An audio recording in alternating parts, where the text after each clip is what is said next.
We so appreciate the opportunity to be a part of this amazing conference. It's always interesting to see the health center from other people's perspectives. And Michelle's very probing questions over the last year and a half have really given us a different perspective and helped us to look at things a different way. One of the things that Michelle always asks us is what in our personal and our professional background brought us to the opportunity to create Metta Health Center out of, as a part of Lowell Community Health Center. And so we're going to take maybe a little bit of a risk, and each of us will talk a bit about our personal stories, and then we'll move on to kind of the creation and running of Metta Health Center. I'll start my personal story in 1987. Not because that's when I was born, or even when I graduated from college, but that was the year that I interviewed with the Massachusetts Department of Public Health to be the Refugee Health Services Planner for the state. And even though I had to look up the definition of a refugee in the dictionary, I got the job. And that really changed my life and created a new professional and personal world for me that I've been grateful for ever since. That work is what made it possible for me to build on my experiences working as a physical therapist in low-income urban neighborhoods, Japan, and in a rural North Carolina county, and to work as a public health worker. It also allowed me to build on lessons learned growing up in a segregated South from my father, a Southern Baptist minister who was also a civil rights leader. Not the most popular work in those days, or actually, come to think about it, in these days. But constant in that upbringing was the value of working hard to ensure equality and empowerment. But in terms of leadership, it was our mother who led our family. She balanced her responsibility as a mother of 5, a working woman, and a minister's wife whose life was sometimes threatened because of the work that he did. Her constancy meant that before we went to bed every night, she would come into the room that I shared with my sister, and before she turned out the light, she would say, "Good night, sleep tight, wake up bright in the morning light, and do what's right with all your might." Do what's right with all your might. And those words have always stuck with me. That drive to do what's right is what has impelled me to take leadership positions, even though I was scared that I was too timid, too quiet, or too gentle to be a leader. The desire to do what's right was always greater than my fear. And working with refugees has allowed me to integrate my past experiences and to work across race, culture, institutions, communities, and disciplines to try to promote equality, justice, and the social, physical, mental, and spiritual well-being of individuals, families, and communities. That work introduced me to some of the finest people in the world, like Sonith, people who carry the extreme trauma of their refugee experience with them and approach their work with both compassion and intelligence. And people like Rodrigue, who in spite of their amazingly difficult journeys to this country, utilize incredible strengths and resilience to make a new life.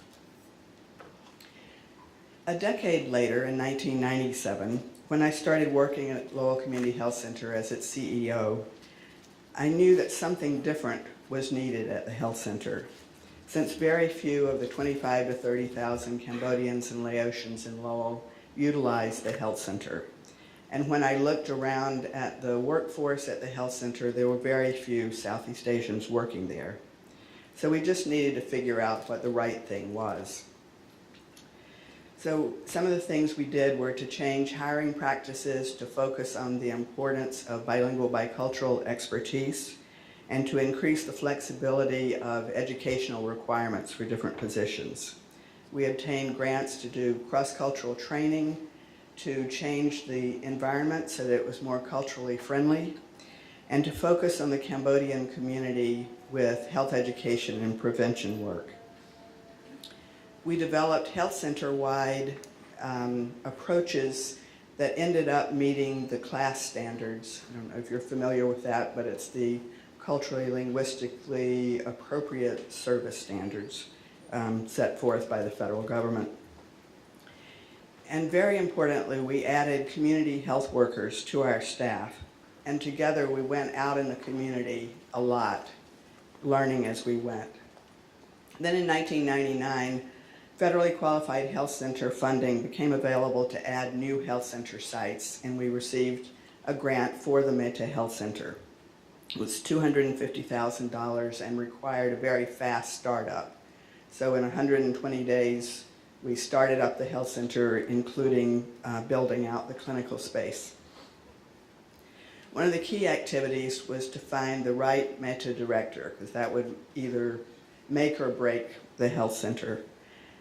Someone who was known and respected in the community and had the right combination of management skills and community understanding. And Sonith was so humble that it took a very long time and a lot of urging for him to apply, but he was well worth waiting for.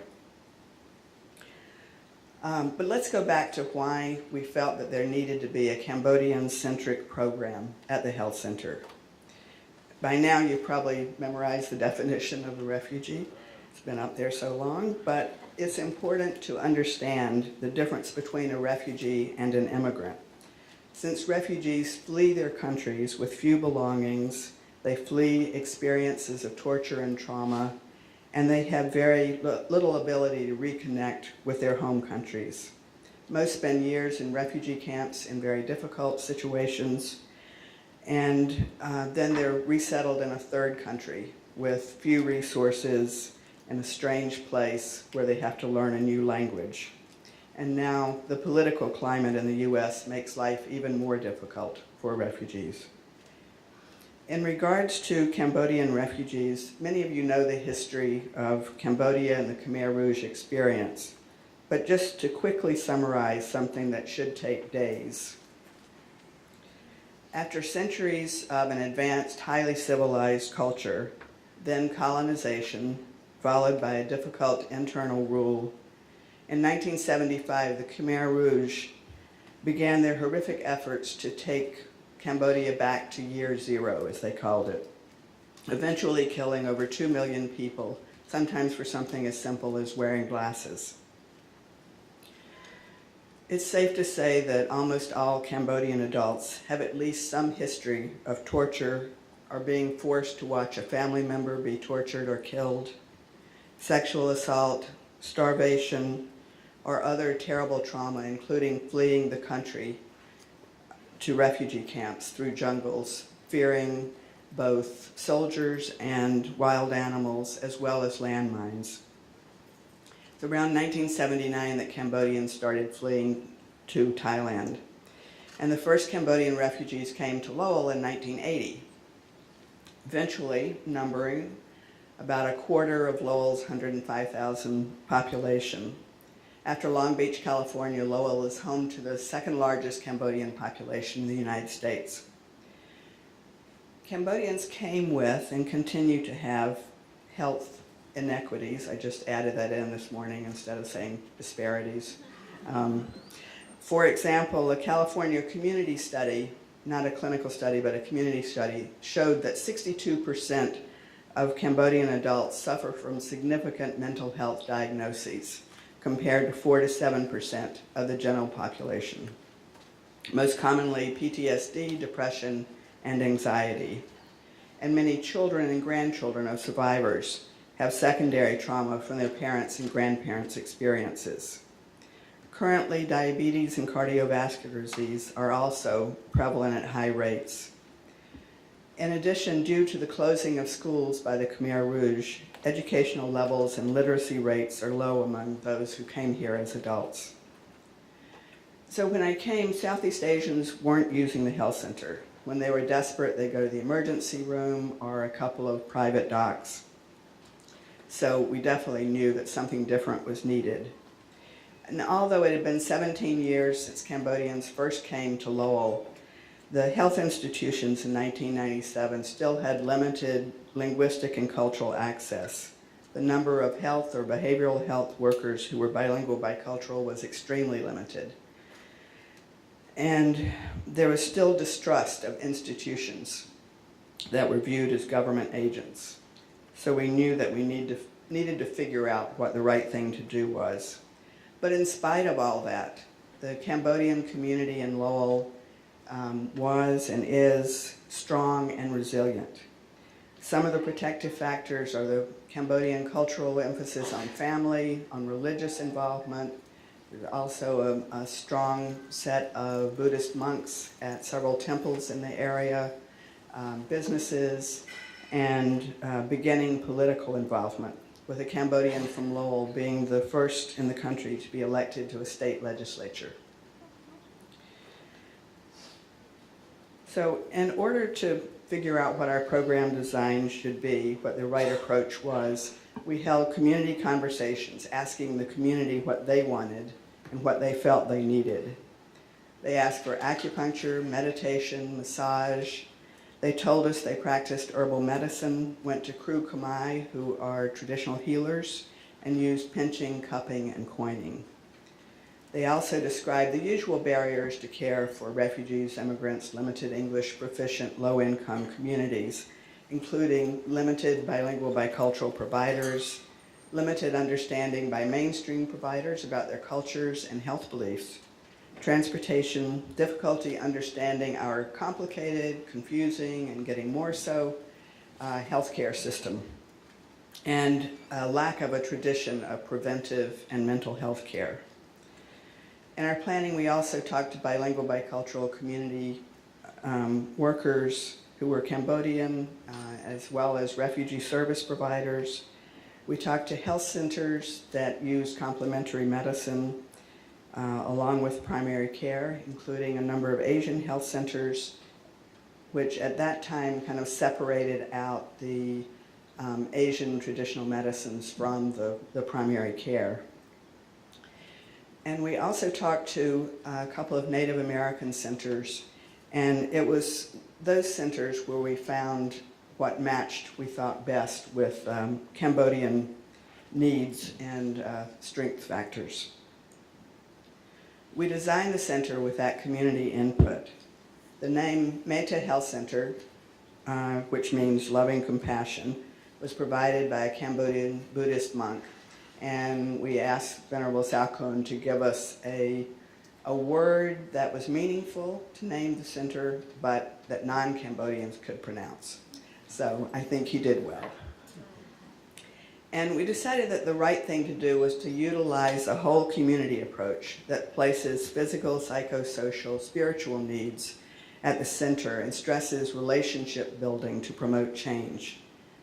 We also focused on recognition of generational differences and the critical role of community health workers.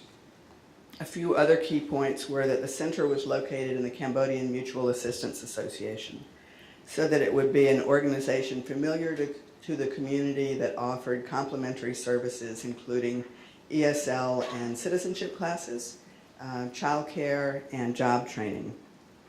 We integrated physical and mental health using both Eastern and Western complementary approaches. And it had many gateways to care that could lead to any other service, whether you enter through acupuncture, massage, meditation, mental health, or primary care services. We did a lot of cross-cultural and cross-disciplinary training, and then did a lot of outreach to get people to come and to gain trust from a community that came from a time in Cambodia when no one could be trusted. Just a quick look at how the health center is funded. The federal grant for the whole health center now wraps in the Metta Center. and use third-party payments, foundations, state grants, and donations.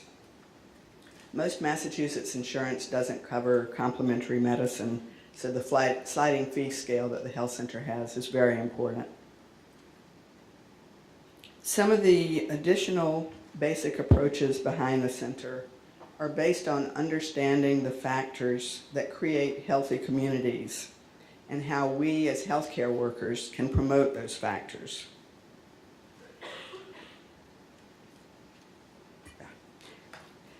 I always like to remind myself what this graph from the WHO shows us about the factors related to whether or not people are healthy, with social conditions being the most significant factors, that purple 55%. We always keep that in mind in designing our programs. Another concept that we utilize in our programs is the importance of working and leading across boundaries. How many of you would consider yourself a leader? Raise your hands. That's great. And I suspect that many more of you are leaders than raised your hands. I think that boundary leaders are so important in our work. We learned the term from an Emory University Public Health and Faith Institute when Sonith, 3 Cambodian Buddhist monks, and I went to an Atlanta retreat center to figure out how health and faith leaders could work together for community healing. I think that boundary leaders well describes our approach at Metta and the work that we do as public health workers. And I believe that all of you working in integrative medicine fit into this category by the very nature of your work. This approach makes it possible to utilize what we all know about what makes people healthy. That is, that healthcare alone can't make someone in a community truly healthy. That leaders in public health, the built environment, medical, complementary, and mental health care, faith, education, employment, social services, housing, and political arenas need to cross their artificial boundaries to work with each other and make a true difference. The American Public Health Association describes what boundary leaders do in this way. We must tackle the underlying causes of poor health and disease risk. Those causes are rooted in how and where we live, learn, work, and play. And I believe that each of you has a role to play in shaping and healing our communities and in leading that effort. Whether you are at ease with being a leader or share my timidity, I'm glad that you're there to lead and to partner across disciplines, across boundaries, across public and private sectors to build healthier individuals, families, and communities. As my mother advised, do what's right with all your might. Thank you. And now I'm pleased to pass the Metta story over to Sonith, a true leader who definitely does what's right with all his might. Thank you.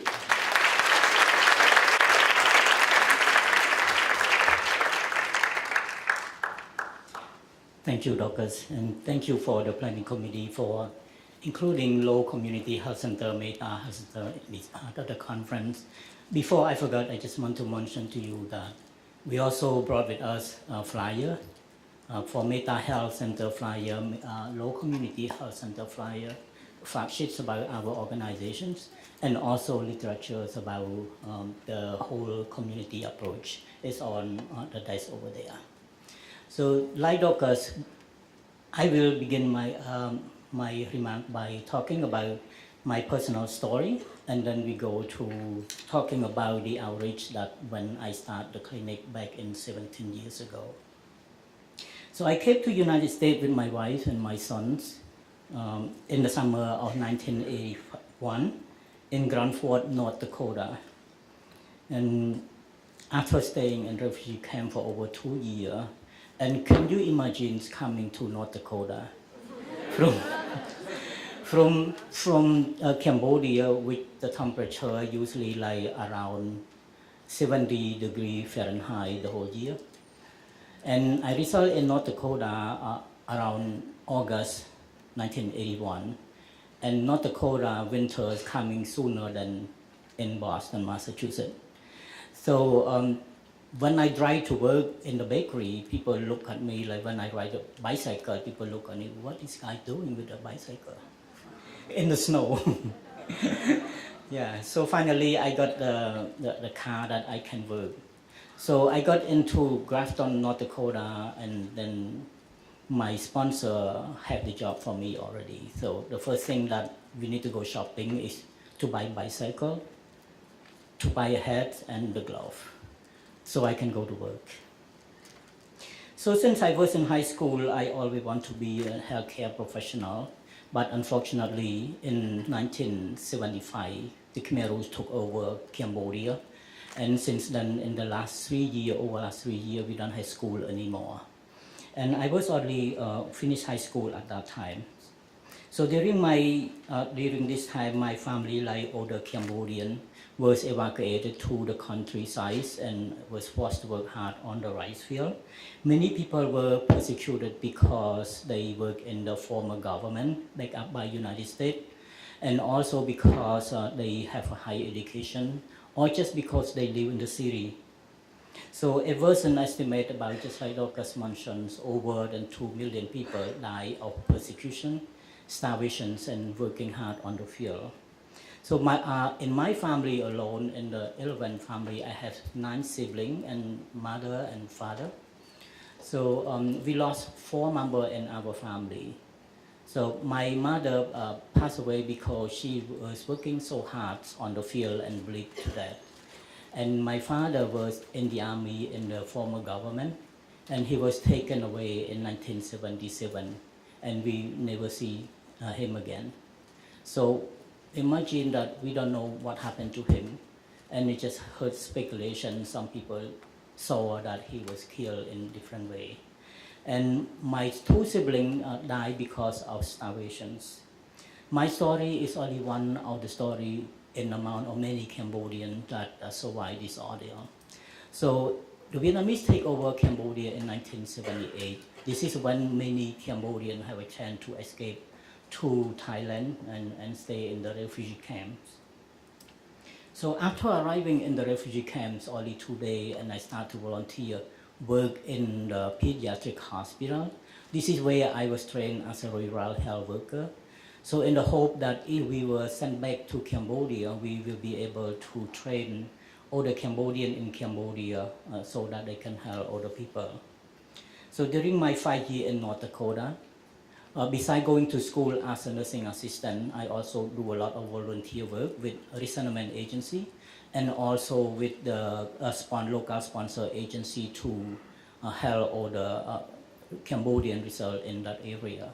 Sometimes, so I work in the morning, I work in a bakery from 12 o'clock at night to 7 o'clock. So sometimes local sponsor wait for me in front of the bakery so to take me with their refugee to a hospital to do the screenings. So most of the job that I work, starting as a startup project, as a demonstration project, starting from Southeast Asian Family Empowerment Project funded by the Center for Substance Abuse Prevention for High-Risk Youth to the Center for Immigrant and Refugee Community Leaderships and Empowerment, known as Circle, run by UMass, University of Massachusetts, Boston, and 2 projects Songkhum, that's mean Project Hope in Cambodian, treating substance abuse treatment for Cambodian in 3 cities north of Boston. And this program is run by Boston University. So Metta Health Center was also a startup project, expanded the health services, focusing on the healthcare need in the Southeast Asian population. We are now on the 17th year of our operations. We start with only small clinic with 12 staff, and now we have close to 40 staff. And we expand from 6 exam room to 10 exam room now.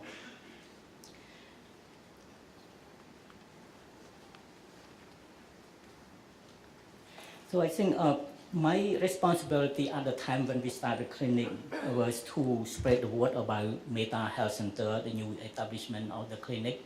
And I met with many community leaders. I spoke with people in the temple, in Buddhist temple, in church, in the ESL class, and to let them know about Metta Health Center. So when in the health center, I go around and I went around in the health center in different departments, sit down with patients in the waiting room, talking to them about, to find out how many people would be interested to come to Metta Health Center when we open.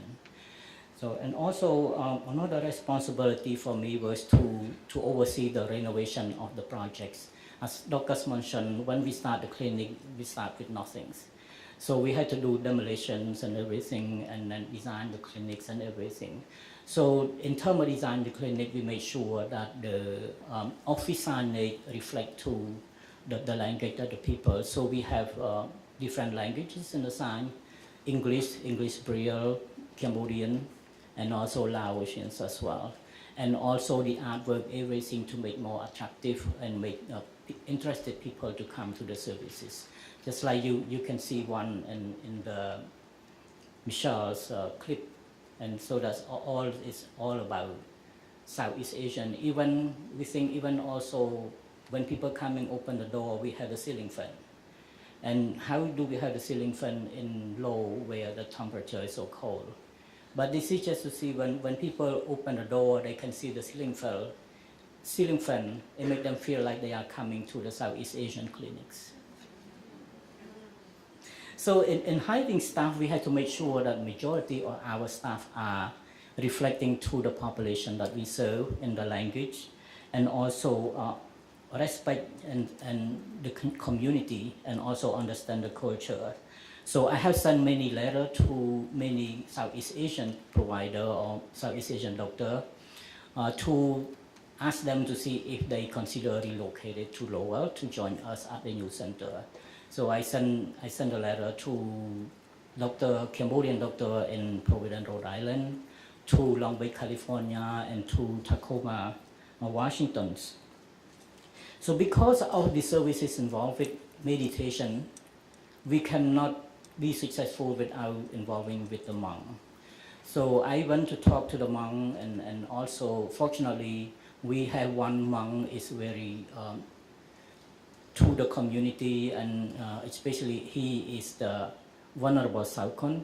He is the first monk who resided in Lowell in 1980, and he also president of the Cambodian Buddhist Society in the United States.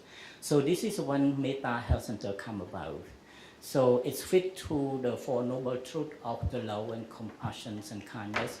And the other three words is mean Karuna. Metta is mean like the love from parent to children. Karuna is mean the love the grandparent to grandchildren. And Mudita, that's mean you happy for what the children have. And Upekha, that means you are happy and you like the children all equally, because the other one get richer or smarter than the other one, you don't like them. So that is a Four Noble Truths. So that Metta, Karuna, Mudita, and Upekha. So in hiring staff, to perform the job is critical to the successful of the program. So we need to have someone who really understands about the culture of the population we serve, and understand and know the language, and as well as the healthcare systems in the United States, and also respect the culture for our population. So those staff members were not only able to work with us, but they are coming from the community that they belong, and they have some certain capacity or important role in their community as well. So being bilingual or being able to speak English doesn't make the person become the professional bilingual bicultural worker. So there are many components that we need to think about, that many factors such as the age and gender related to the population that we serve, and education considered before the Khmer Rouge took over Cambodia in 1975, and also the trauma experience, refugee experience that the staff bring with them. It might be problem during the care of the patients.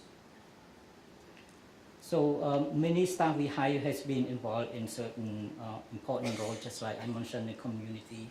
So that's why we provide well-trained staff so that they can perform the job. So we contract with Boston University School of Social Work to provide our staff with training.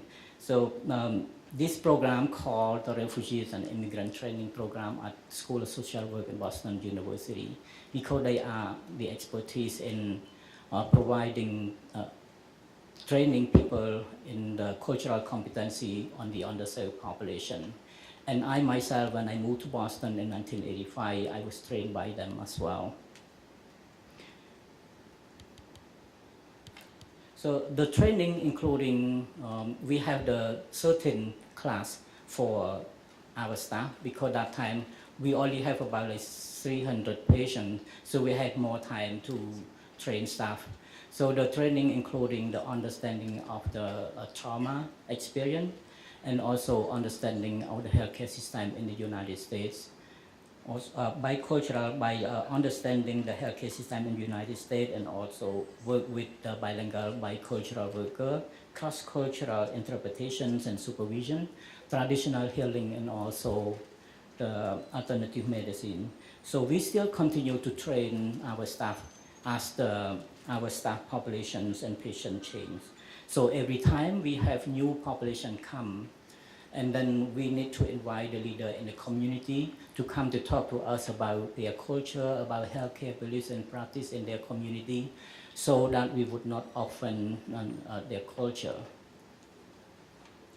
So whenever there is an event in the community, we always there in the community.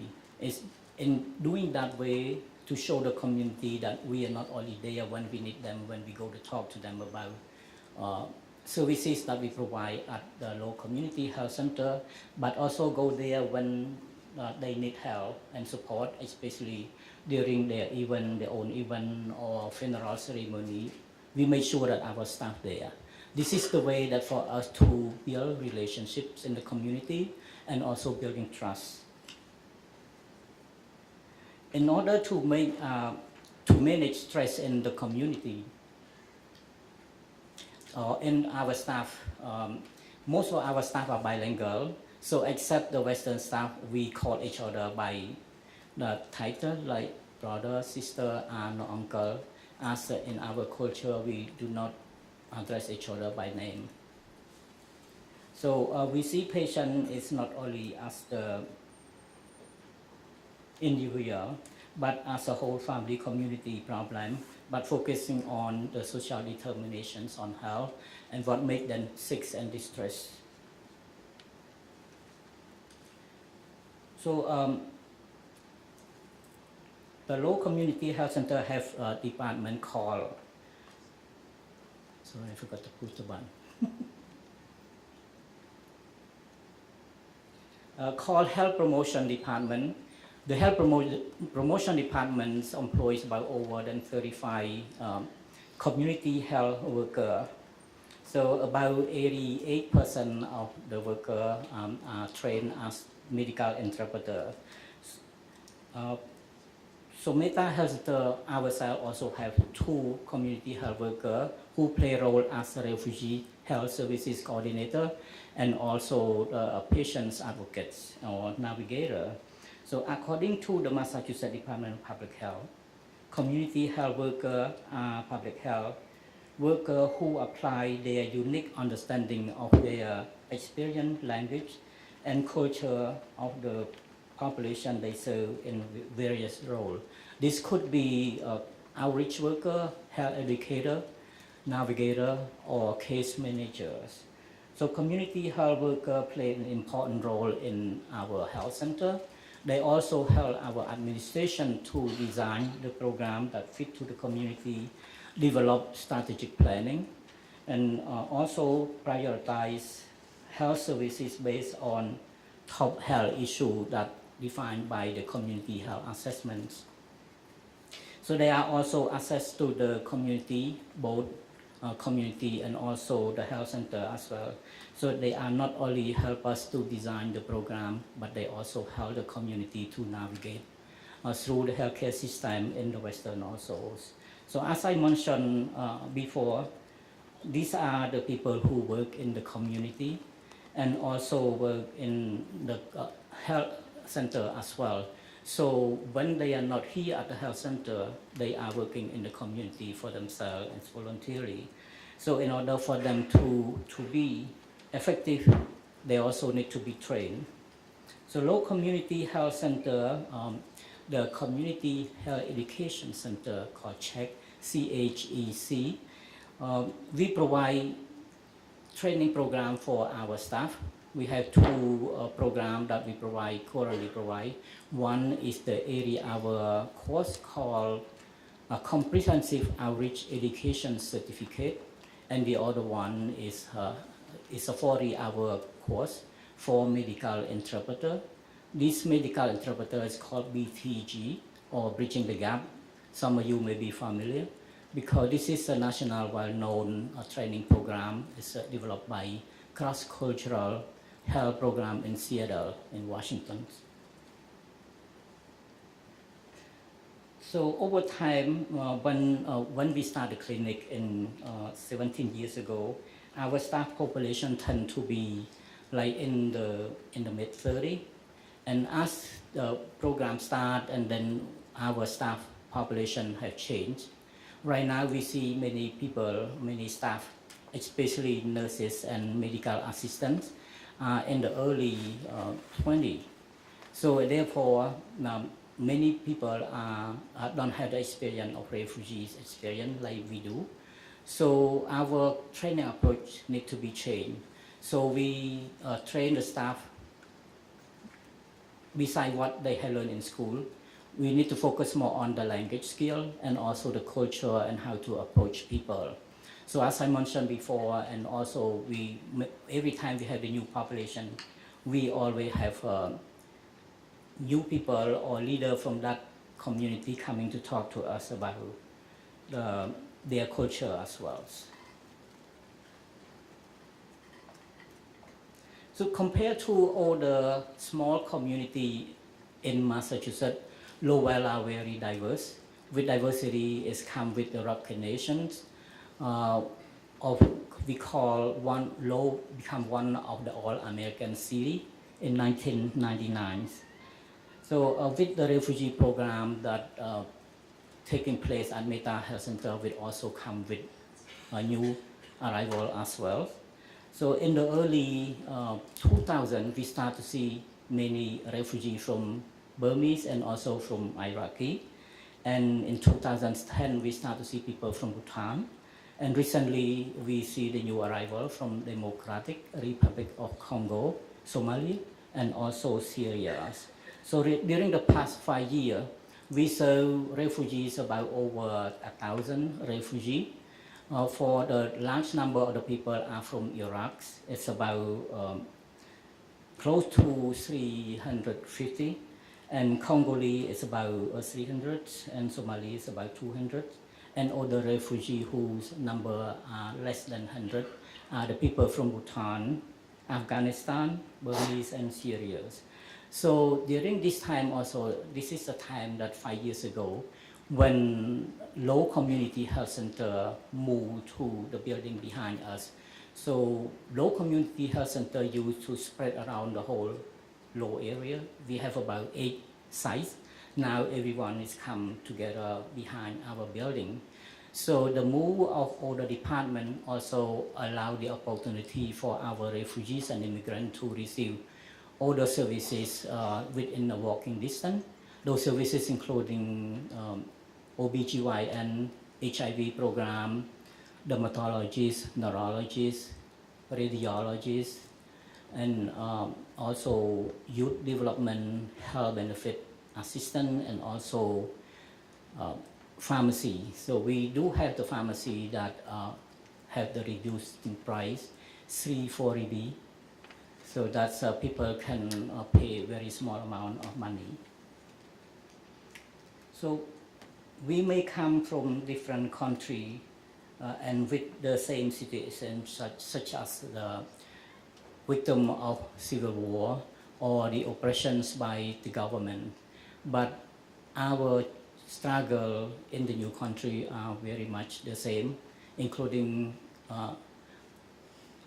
misunderstanding or did not speak English or cannot navigate through the healthcare system here and not be able to understand and speak the language and not familiar with the healthcare systems.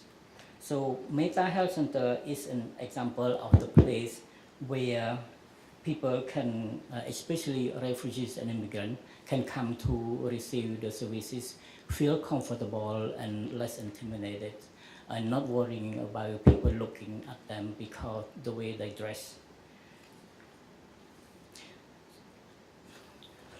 We are fortunate to have Rodrigue with us today.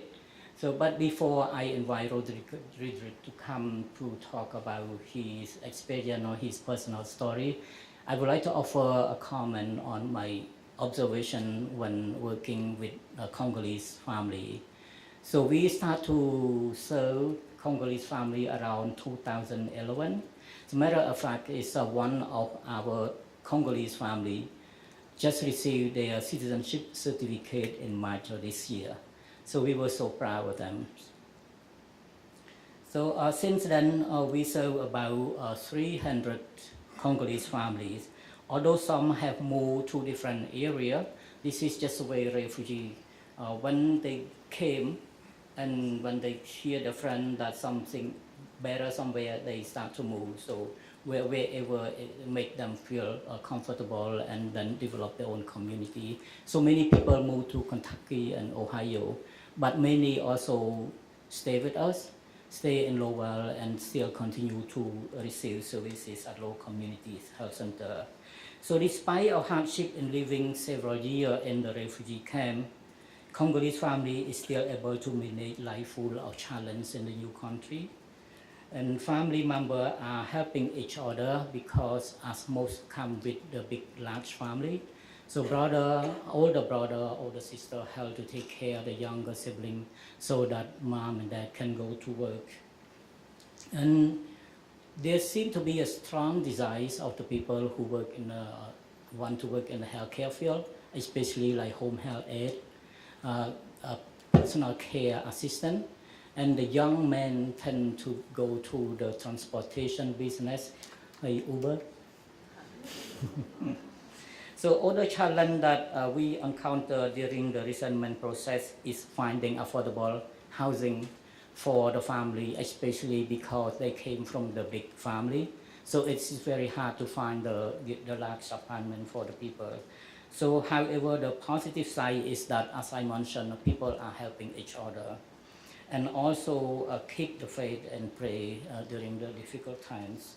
In the same token, it was also hard to place people, especially single, and that we need to place, or not we, as a resettlement agency, need to place the single family with other single person, refugee who coming from different country or different culture.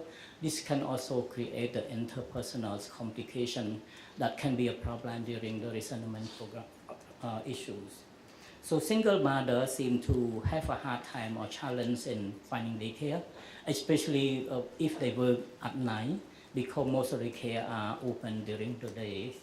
So they are grateful that the assistance from the government, especially food stamp, so that they don't have to worry about food. But they don't think much about the cash assistance because many people are eager to work. And people who in the rural area seem to have more challenge and struggle in terms of navigating through the system. Many people, although they have been living here for many years, but they still go to the resettlement agency to seek for some assistance, especially around employment placement. But the church are very strong and support of the family. They also sometimes can accompany the family to appointment if they've been here for a while, and also gathering them, especially during the major holiday like Thanksgiving or Christmas. And some church even go beyond to provide financial assistance, especially when family have difficulty in paying for their medical bill. So ladies and gentlemen, without further introduction, I would like to invite Rodrigue to share with us about his personal story. Thank you.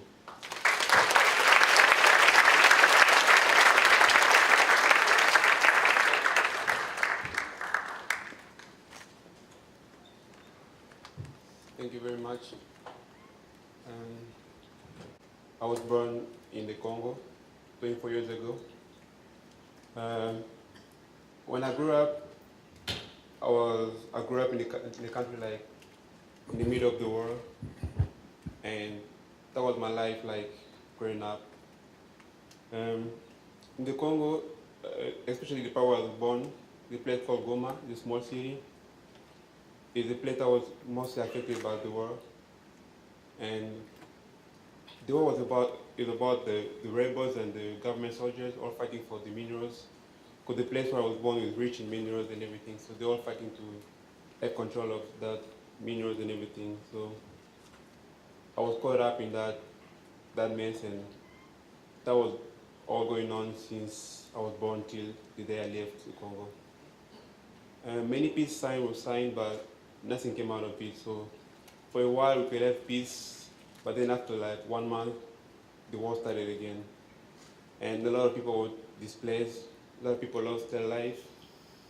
I lost a lot of friends, and also my dad also died because of the war.